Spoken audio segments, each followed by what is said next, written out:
네, 이번 시간은 38페이지 하겠습니다. 법률행위의 목적. 네, 갑하고 을하고 팔겠다, 판다, 산다. 자, 그 다음에 달라.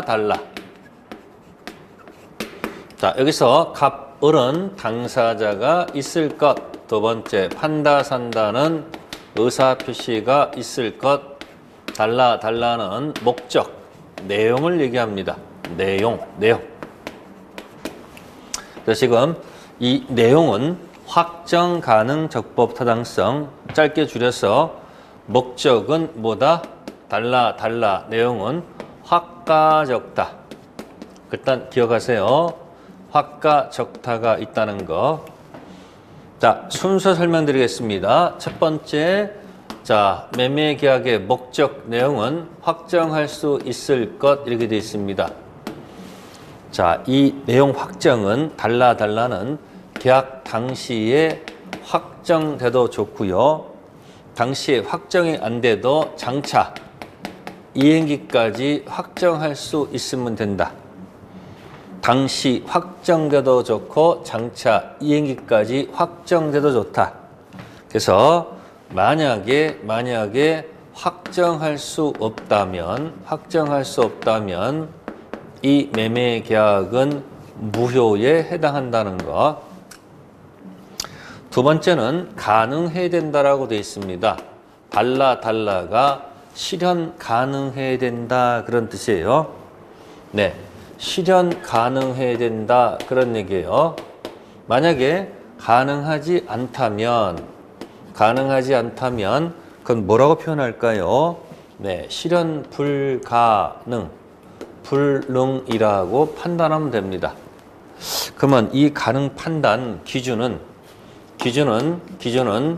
네, 보통 사회 통념에 따라서 판단한다 이렇게 들어가요. 사회 통념. 그냥 보통 사람들 기준 잡아서 한다는 얘기예요. 자, 한강에 떨어진 반지 하나 찾아주기를 약속했습니다. 한강에 떨어진 반지 하나를 찾아주기라는 계약을 맺었다. 이렇게 생각한다면 물리적으로는 가능할 수 있어요. 네, 한강 물을 물리적으로 전부 다 퍼서 찾아낼 수 있겠죠. 그러나 보통 사람이 잠수해서 찾아낼 수는 없지 않습니까? 그래서 사회 통념에 따라서는 가능이 아니고 불능으로 판단할 수밖에 없다 그런 얘기예요. 그러면 이 불능 중에서도 여러 가지 불능해서 책 보시면은 원시적 불능도 있고 후발적 불능도 있고요. 또 전부 불능, 일부 불능 등등 여러 가지가 있을 거예요. 제일 중요한 것은 원시적 불능과 후발적 불능을 공부하셔야 됩니다. 그럼 봅시다. 자, 기준을 잡으셔야 돼요.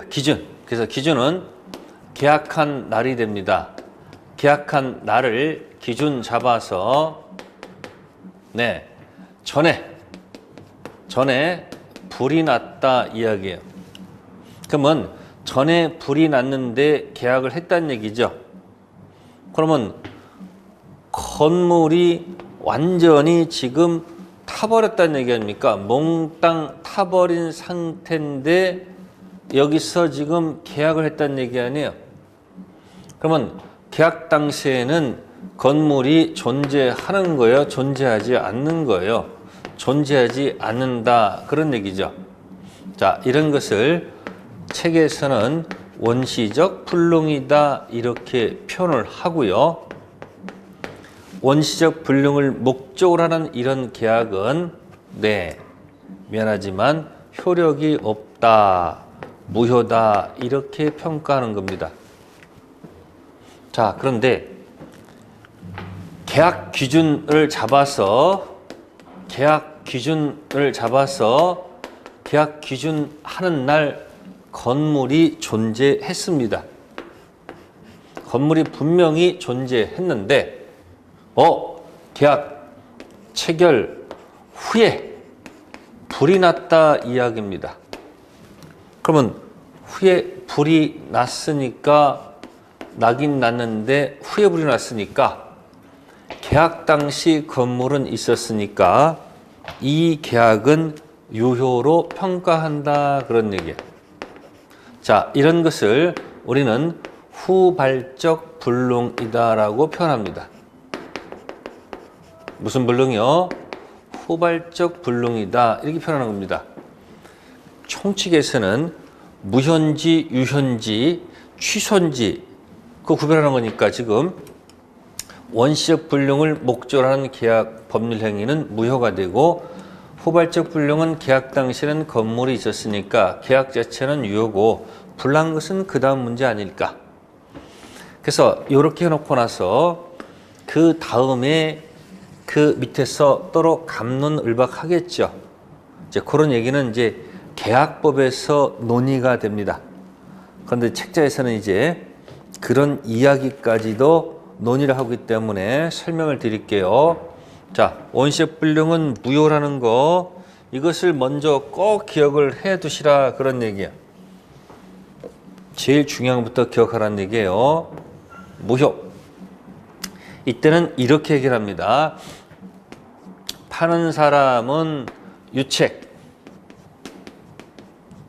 네, 책임이 있다 그런 얘기, 잘못이 있다는 얘기고, 자, 사는 사람은 무책, 책임이 없다 그런 얘기야.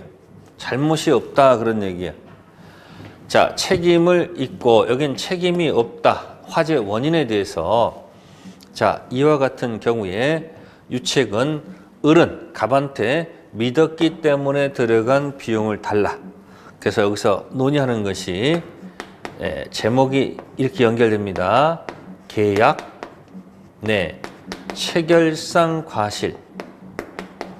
네, 이 타이틀을 가지고 논의를 할 것이다 그런 얘기예요.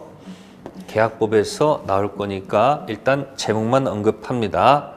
그래서 유책, 과실이 없는 을은 과실이 있는 갑한테 믿었기 때문에 들어간 비용 주세요. 그래서 믿었기 때문에 들어간 비용, 그걸 신뢰이익 배상을 원칙으로 한다 이렇게 들어가 있고, 그리고 만약에 이 신뢰이익이 이행이익을 초과한다면 그때는 이행이익을 한도로 해서 주라. 그렇게 규정이 되어 있다는 거.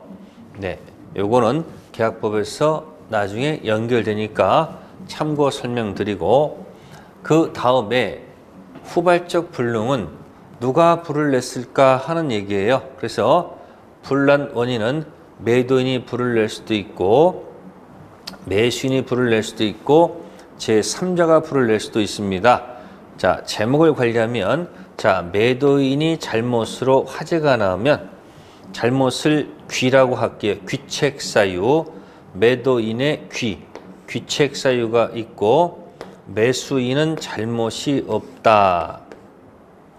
체결 후 매도인 잘못으로 화재가 났다는 얘기고, 두 번째는 매도인은 잘못이 없는데 혹시 매수인의 잘못으로 화재가 났다 할 수도 있겠죠.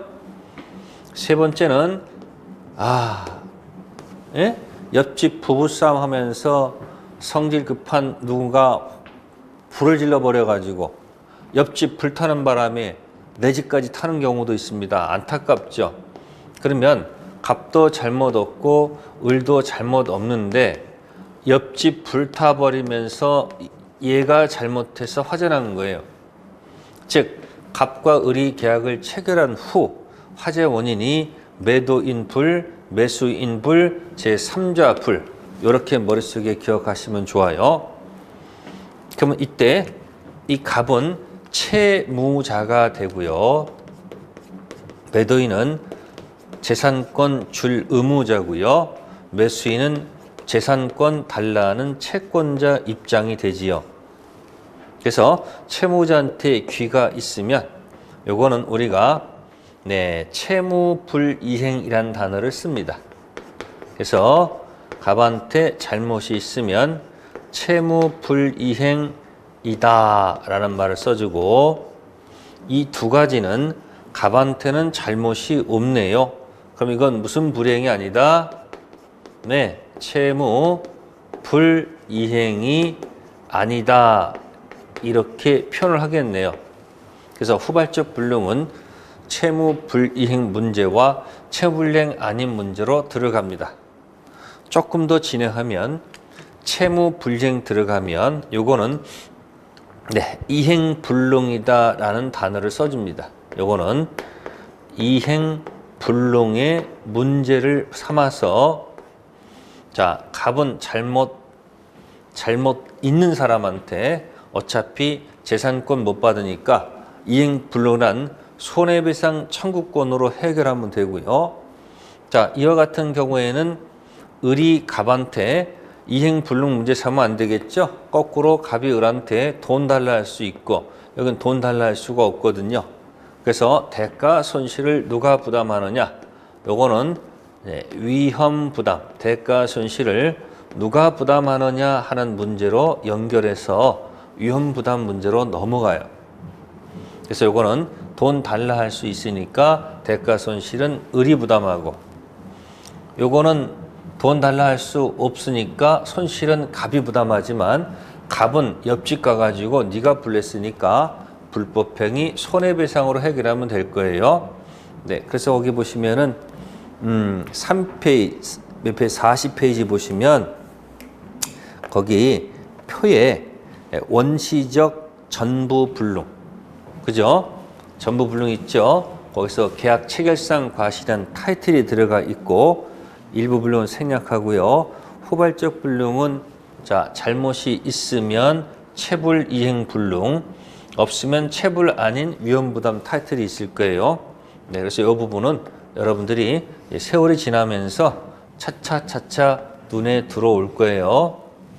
네, 이게 힘들면 요거 무효, 유효 요것만이라도 좀 꼭 좀 기억해 두세요. 그래서 원시적 불능과 후발적 불능 그것만 설명을 드릴게요. 자, 그 다음에 세 번째는 목적의 적법이라는 단어가 있네요. 적법. 네, 적법. 네, 법은 설명을 드릴게요. 그러면 이제 이거는 제가 제 방식대로 설명할게요. 법은요, 크게 수직관계. 네, 수직관계를 규율하는 공법이 있고요. 공법이 있고, 그 다음에 수평관계를 규율하는 사법이 있다. 그런 얘기예요. 그래서 법은 크게 공법관계와 사법관계로 나눠볼 수 있거든요. 그럼 먼저 사법 볼게요. 자, 법은 공법과 사법으로 나누게 되면, 자, 법을 크게 사법, 공법 나누게 되면 당연히 민법은 사법에 속하겠죠. 그죠? 그러면 민법 규정 들어가면요. 당사자가 특약으로 배제할 수가 없는 규정이 있고요. 당사자가 특약으로 배제할 수 있는 규정이 막 섞여 있다는 겁니다. 민법전은 무조건 당사자가 따라야 되는 것이 아니고 특약을 맺어가지고 배제할 수 있을 수도 있고 없는 규정 들어가는데 배제할 수가 없으면 이런 규정을 강행 규정이라고 해요. 네, 강행 법규로 합시다. 무슨 법규? 법규로 할게요. 그러면 법규로 고치게 같다고 보시면 돼요. 법규. 강행 법규. 자, 당사자가 특약으로 배제할 수 있으면요. 요거는 임의 규정이다라고 이렇게 얘기해요. 임의 규정. 임의 법규할 수 있어요. 네. 그래서 특히 우리 민법전 있잖아요. 민법전에 2편에 가면 물권법이 있어요. 물권법이 있고 이제 3편에 가면 민법전에 채권법이 있거든요. 채권은 달라라는 얘기죠. 그러니까 우리 포인트는 다른 게 아니고 3편 채권의 부동산 매매 계약을 하고요. 15가지 계약 기억나세요? 15가지 계약 한번 해볼까요? 증조, 할배, 상대방 있는 거 없는 거 박수 치면서 증조, 할배, 매합법 보고 차차차 아싸 여행 가자. 그 다음 뭐 있어요? 현상 광고 걸린 고위공직자, 교도소에서 임종을 맞이하다. 자, 그런 약속을 맺으면 달라라는 채권이 발생한단 말이에요. 그래가지고 나중에 계약을 해서 나중에 이편 물건에 가서 잔금 주고 서류 바꿔서 등기를 하게 되면 네, 소유권 가져오는 게 목표 아닙니까? 우리 사는 과정이 뭐예요? 자꾸 뭐예요? 계약을 통해서 자꾸 달라 해서 내 것으로 만드는 거죠.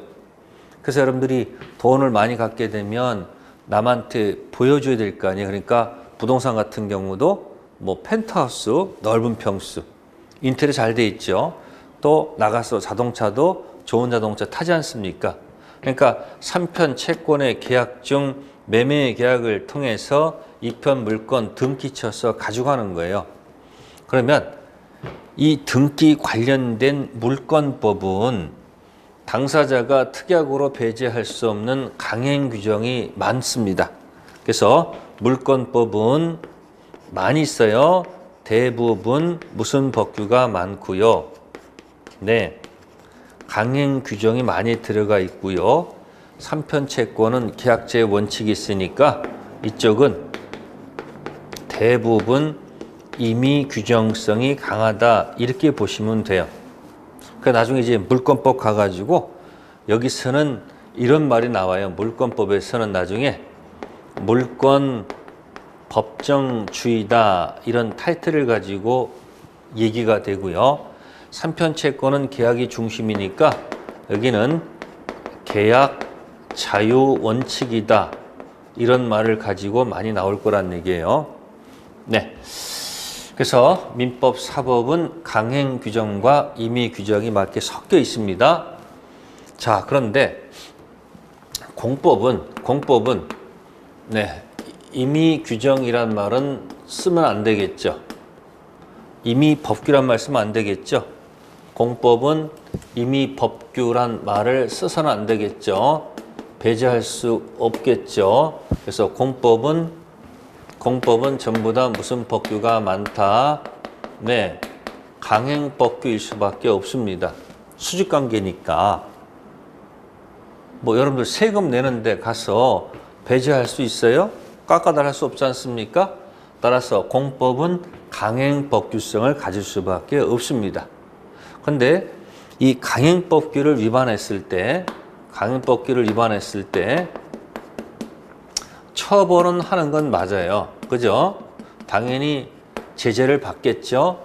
근데 강행법규 위반해서 처벌은 받는데 네, 사법상 당사자 간의 이 계약 관련돼서 자, 이 계약 자체는 그대로 효력을 인정해 주는 경우도 있고요.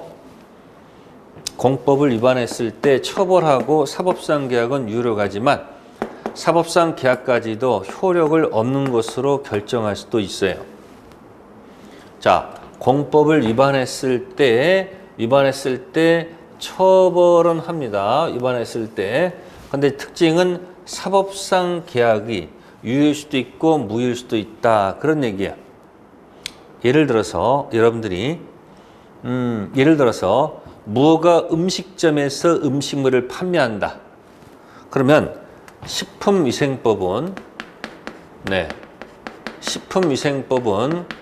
공법적 규정이죠. 근데 무허가 음식점 주인은 당연히 처벌을 받을 거라 그러네. 무허가 안 맡았으니까. 그죠? 근데 음식물을 판매하는 계약. 그러면 음식값 내야 돼, 안 내야 돼요? 내야 될 거 아닙니까? 그래서 식품위생법, 무허가 음식점, 음식물을 판매하는 경우 있죠. 그죠? 음식물을 판매하는 계약은 유효로 볼 수밖에 없겠죠. 주인은 처벌받지만 밥값은 내야 되지 않느냐 그런 얘기예요. 그래서 그런 것을 단속법규다 또는 단속 규정이다 이렇게 표현을 한다 그런 얘기예요. 단속 규정. 근데 어떤 경우는 자 강행법규 위반하면 처벌만 하는 게 아니고 사법상 계약도 개무시해버리는 경우도 있다 그 얘기예요. 아시겠습니까? 자, 그런 규정들을 효력 규정이라고 표현을 한다 그런 얘기예요. 그래서 무슨 규정과 무슨 규정이 섞여 있다? 단속 규정과 무슨 규정이 섞여 있다? 효력 규정이 섞여 있다 그런 얘기입니다. 그래서 어떤 공법 규정이 나오게 되면 이게 단속 규정인지 효력 규정인지 애매모호할 때는 판례에서 다를 수밖에 없습니다. 그러면 이 단속 규정과 효력 규정을 하나 딱 적을 수 있는 것이 43페이지 43쪽에 판례 두 가지 가지고 할게요. 판례 2번과 3번을 가지고 할게요. 네, 판례가 세 가지가 있는데 판례 2번과 판례 3번.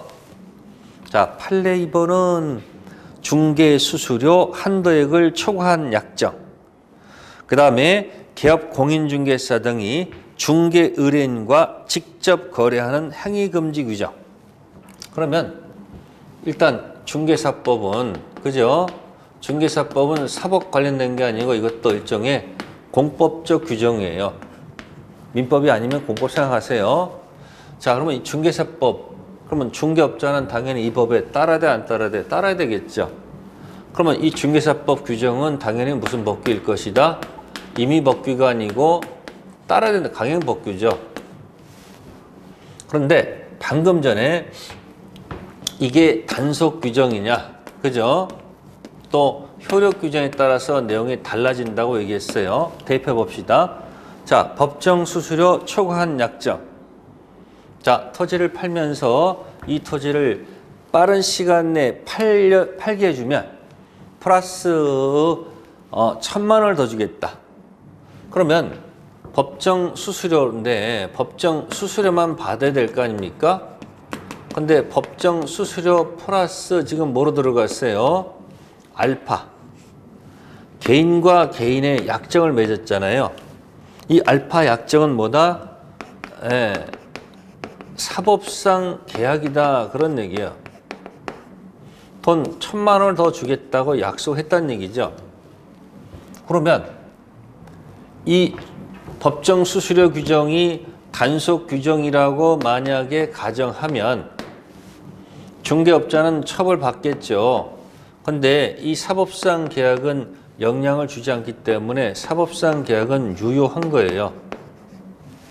만약에 이게 단속 규정이면 그럼 중개업자는 처벌은 받아도 1,000만 원 받을 수는 있다는 얘기고, 자, 이것을 만약에 효력 규정으로 보게 되면 처벌도 받고 사법상 계약이 무효가 된다는 이야기예요. 그러면 이 1,000만 원 받을 수가 없다는 얘기죠. 그러니까 중개업자는 열심히 일해놓고 수수료만 받을 뿐이지 이건 받을 수 없다는 얘기죠. 그러니까 이거 가지고 다툼이 있어서 법원에 갔더니 판사는요, 이 수수료 플러스 알파 규정은 소비자가 많을까요? 중개업자가 많을까요? 네, 중개업자, 소비자가 훨씬 많으니까 그래서 현재는 수수료 플러스 이 알파 규정은 요거는 뭐로 보지 않고 단속 규정으로 보지 않고 효력 규정으로 본다 그런 얘기예요. 그래서 법정 수수료만 받아야 되지. 요거는 수수료는 당연히 받은 당연한 거고 요것만 무효다 그런 얘기예요. 자, 요것이 이제 법정 수수료 알파 얘기 설명드린 거고요. 판례 2번이에요. 자, 근데 이제 판례 3번은 뭐냐? 해볼게요. 자, 판례 3번은 뭐냐면 중개업자가 중개 의뢰인의 물건을 자기가 직접 물어버리는 경우에요. 지금 중개 의뢰인이 그죠? 이 토지를 자 1억에 팔아달라고 중개를 부탁했는데 아이고 중개업자께서 이 중개의뢰인하고 그냥 직거래 매매 계약을 체결했다 이야기예요. 계약.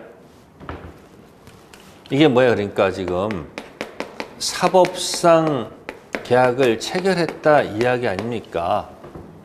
그러면 얘기해보는 거예요.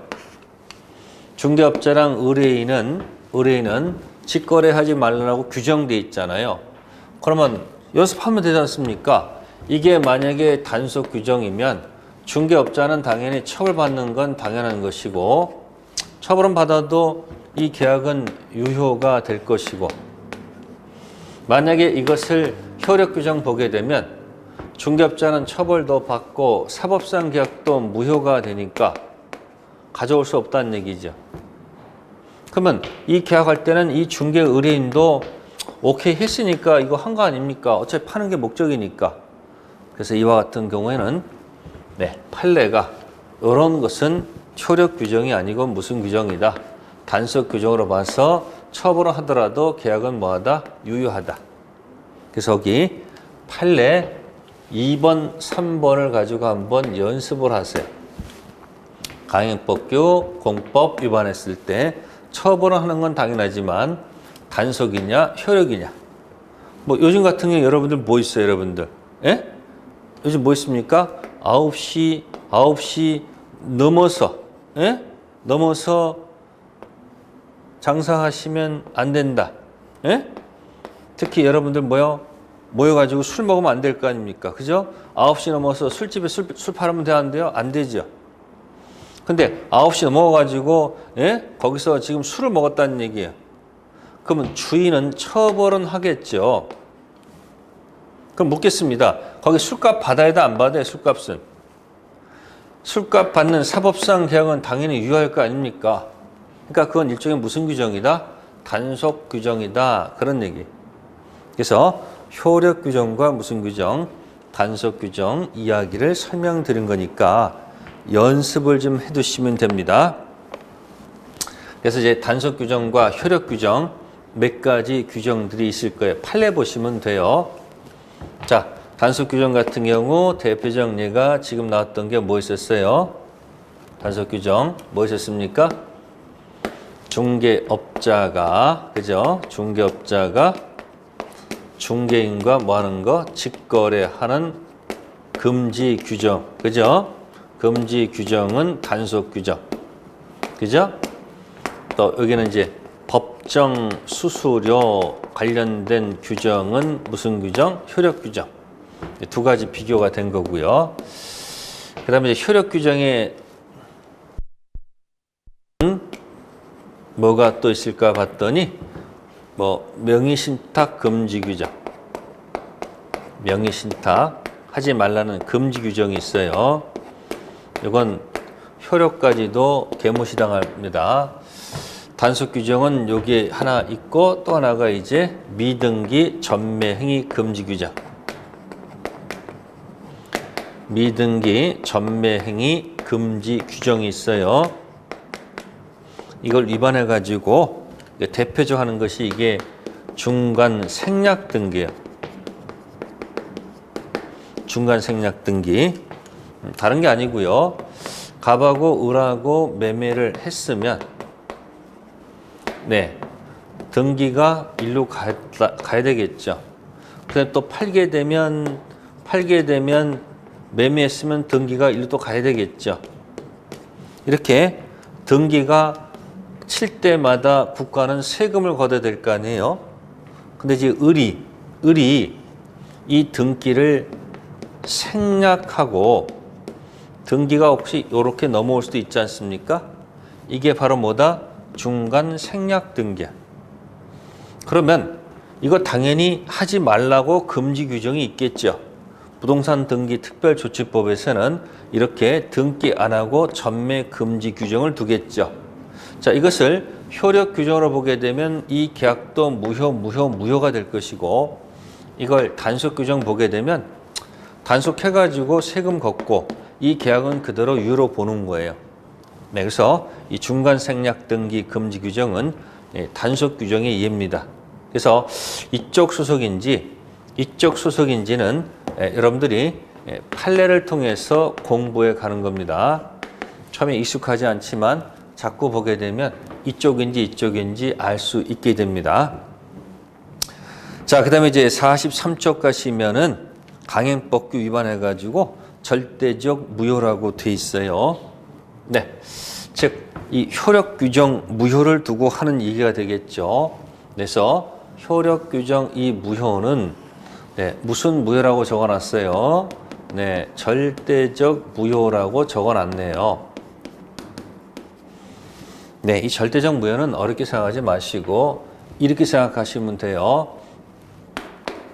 갑과 을의 계약이 무효다. 무효를 제가 꽝으로 할게요. 꽝. 자, 꽝이 됐다 그런 얘기예요. 그러면 이 건너간 병이 이런 앞의 사실을 모를 수도 있고, 선의가 뭐 한다고요? 모르고 갈 수도 있고 잘 알고 갈 수도 있다는 얘기예요. 알고 하는 것을 악이라고 해요. 자, 법률 용어로 선의, 악의가 있으면 착하다, 나쁘다 하면 안 돼요. 앞에 내용을 모르고 가면 선의, 알고 가면 악이라고 해요. 그러면 이 갑과 을이 계약이 꽝이 되면요, 이 을병 계약도 꽝이다 이렇게 연습을 하시라는 얘기야. 그러면 여기서 선의도 꽝이고 악의도 꽝이다.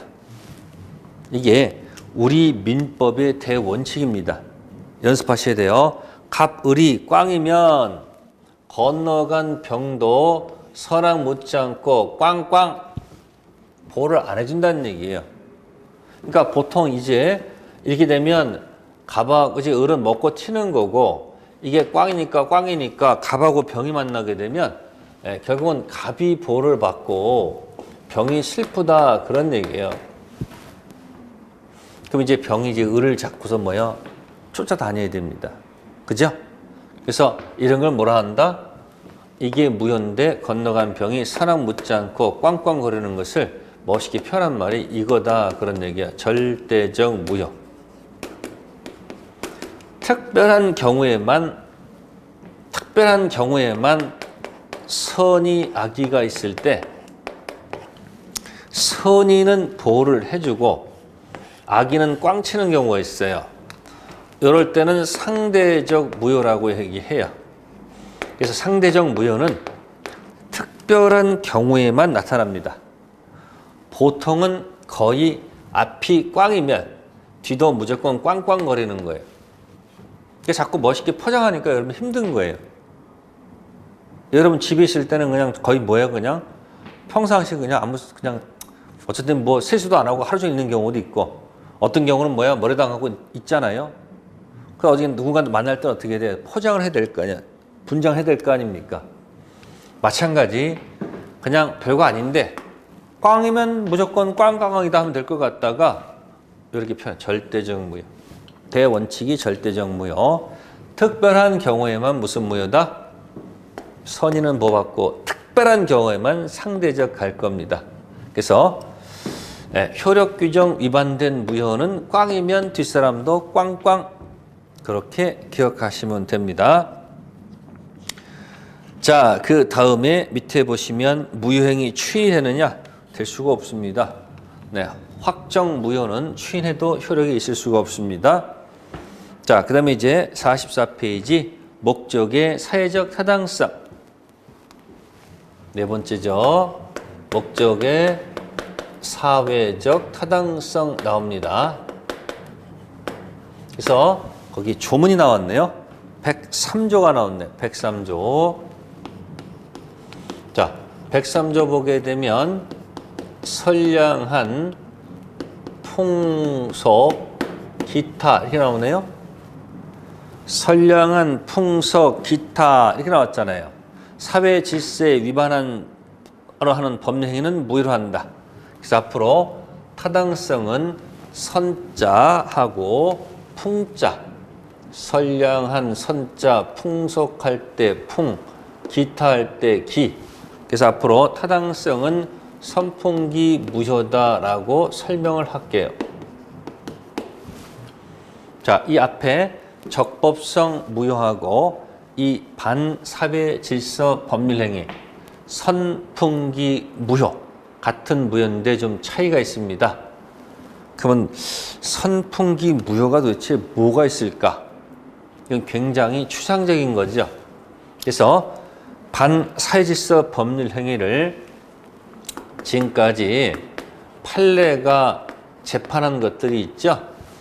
이 판례를 갖다가 한번 유형화시킨다면, 자, 첫 번째가 해볼게요. 제가 첫 번째가 정의관념에 반하는 경우, 정의관념에 문제가 있는 경우, 네, 대표적 예를 하나 들어놓을게요. 네, 적극가담 이중매매, 적극가담 부동산 이중매매는 네, 정의관념에 반한다. 가장 대표고요. 네, 두 번째는 가족질서, 가족질서, 신분질서 위반되는 가장 대표는 네, 첩계약이 되겠죠. 특히 첩계약을 통해서 첩계약 유지를 조건으로 해서 뭔가 뭐 주겠다라고 유혹하는 경우도 있을 거예요. 이거 전부 다 선풍기 무효에 해당합니다. 그래서 정의관념, 가족질서도 있고요. 또 뭐가 있을까요? 네, 또 뭐 절대 신분행위를 구성, 절대 뭐 하지 않겠다. 네, 이혼하지 않겠다. 또 결혼하면서 절대 이혼하지 않겠다. 각서를 쓰거나 또 이혼하면서 절대 혼인하지 않겠다라는 각서를 써주는 경우. 이것은 자, 개인의 의사를 결정하기 때문에 이것도 선풍기 무효에 해당이 될 겁니다. 또 이런 경우도 있네요. 생존의 기초가 되는 재산을 갖다가 혹시 처분하는 경우, 뭐 나와있던 것이 네, 사찰에 필수 불가결한 토지를 갖다가 네, 토지를 매각하는 뭐 증여하는 경우, 사찰에 필요한 토지를 뭐 증여하는 계약, 그죠? 필수 불가결한 생존 기초가 되는 처분하는 거니까 선풍기 무효. 또 뭐 있다면 무슨 뭐 사행성이 있는 경우, 사행성 가장 얘기가 도박 채권 채무 관계죠. 도박 채권 채무 관계. 네, 등등등등 굉장히 많습니다. 그래서 이거 열거된 것이죠. 그래서 이제 몇 가지 가지고 얘기하는데, 그러면 이런 것들이 도대체 무슨 의미가 있느냐는 얘기죠. 그래서 가장 대표가 요거 생각하시면 될 거예요. 요거. 도박 채권 채무 관계. 자, 그래서 여러분들이 갑하고 을하고 도박을 했을 때 이쪽은 도박 채권자고 이쪽은 도박 채무자예요. 네, 10억의 도박빚이 있다는 얘기죠. 그러면 도박 채권 채무 관계는 이건 선풍기 무효입니다. 선풍기 무효입니다. 따라서 채무자는 이행할 필요가 없다는 얘기입니다. 이행할 필요가 없거든요. 무효니까. 근데 이제 포인트가 뭐냐면, 만약에 이행한 후에, 이행 후, 자, 법원에서 소를 제기해서 법원에서 도박 채권자는 도박 채무자에게 돌려주라, 이런 말을 할 수가 없다는 겁니다. 만약에 이 도박빚을 돌려받을 수 있다면 도박 채무자는 또 가서 도박하겠죠. 다시 또 돌려받겠죠. 다시 또 도박하고 다시 돌려받고, 그러면 계속 채무자가 도박해도 돌려받을 수 있다고 한다면은 법이 도박 채무자 도박을 인정한 꼴이 되기 때문에 이건 논리 모순입니다. 그래서 이행 전은 이행할 필요가 없지만 이행 후에는 소재기하더라도 요거는 반환받을 수 없다는 게 포인트입니다. 뭐 할 수 없다고요? 네, 반환받을 수 없도록 규정해 놨다는 거예요. 자, 이것을 이렇게 표현할 수 있습니다. 이렇게 부당 이득, 네, 받을 수 없다. 자, 부당 이득, 반환 청구가 부정된다. 이렇게 표현할 수도 있는데 이렇게 표현합니다. 이렇게 불법 원인급여다라고 표현하는 겁니다. 불법 원인급여가 되기 때문에 반환받을 수 없다. 같은 뜻이에요. 그 특징은 선풍기 무효는 이행 전이면 이행할 필요가 없는데 만약에 이행했다 한다면, 그래서 요거는 특징이 선풍기 무효는 뭐가 된다? 불법 원인급여에 해당이 되기 때문에 못 돌려받는다, 그런 얘기입니다. 그래서 차이가 뭐냐면 아까 적법성 무효는 지금 여기 오기 전까지 무효는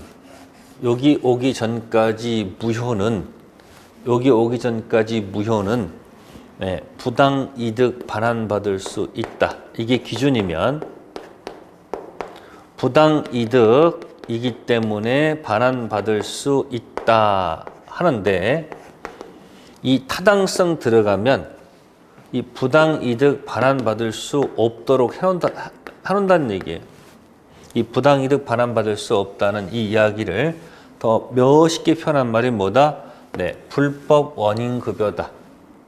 타당성은 불법 원인급여가 되기 때문에 못 돌려받는 영역이다라고 먼저 기억을 하셔야 돼. 그래서 책자에 보시면 자, 거기 44페이지부터 쭉 여러 가지가 있을 겁니다. 45페이지 보시면은 3번 보시면 사회질서 위반 행위.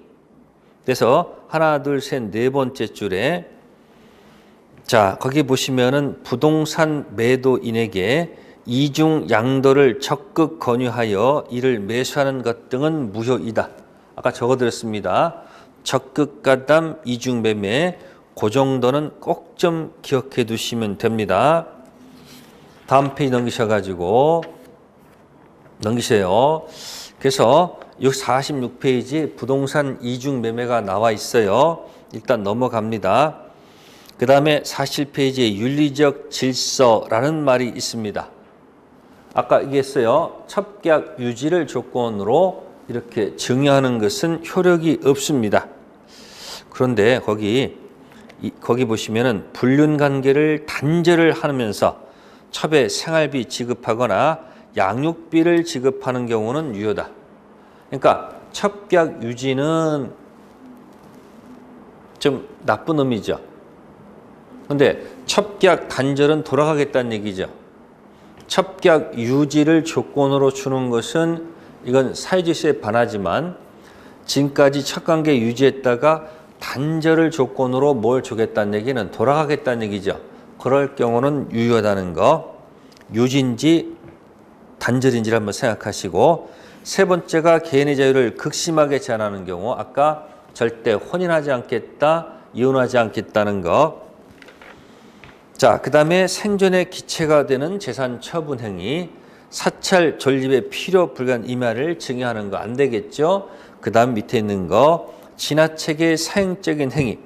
자, 이런 것들은 당연히 사회질서에 반하기 때문에 돌려받을 수가 없다는 이야기입니다.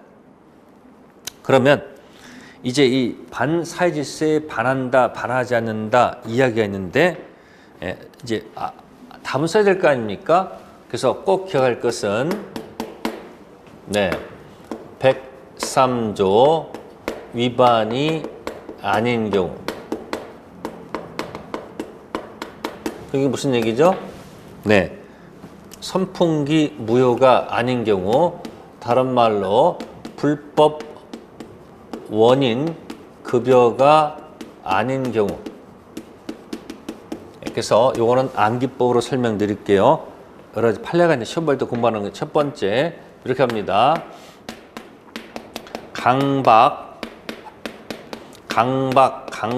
강탈하게 되면 사람들이 비명을 지르다. 비명 지르다. 이렇게 하나 기억하세요. 강탈에 비명 지르다. 네, 이거는 말 글자 그대로 강박이 있는 경우.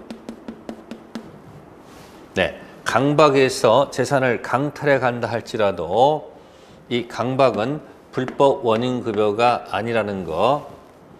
그러면 이제 뭐예요? 이거 불법 급여가 아니라는 것은 다른 말로 돌려받을 수 있다 이야기예요. 부당 이득 반환 받을 수 있다라는 말하고 똑같다 이야기예요. 다음 강탈할 때 여기 강이 뭐냐면 여기 뭐냐면 이렇게 나와요. 강제 집행이라는 단어가 꼭 나와요. 강제 집행을 면하기 위해서, 피하기 위해서 혹시 허위의 저당권을 설정한다 이런 말 나와요. 그래서 이 강제 집행이라는 단어가 앞에 딱 뜨는 순간 강박, 강제 집행 이런 게 뜨게 되면 불법 원인급여가 아니기 때문에 부당이득 반환받을 수 있다는 거. 자, 이 탈은 제가 변형을 한 겁니다.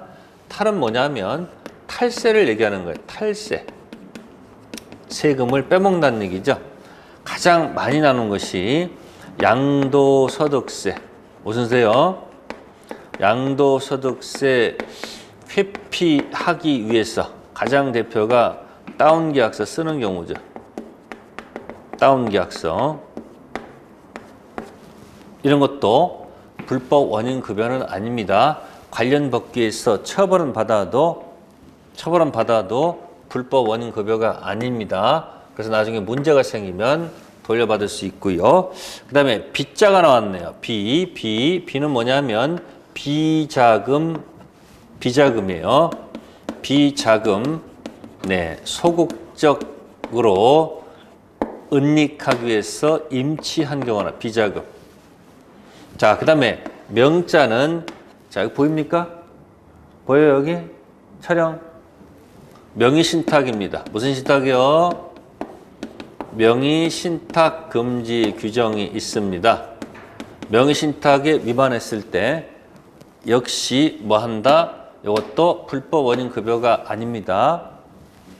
그러니까 부당이득 돌려받을 수 있는 영역입니다. 시험에 가장 많이 오는 판례입니다.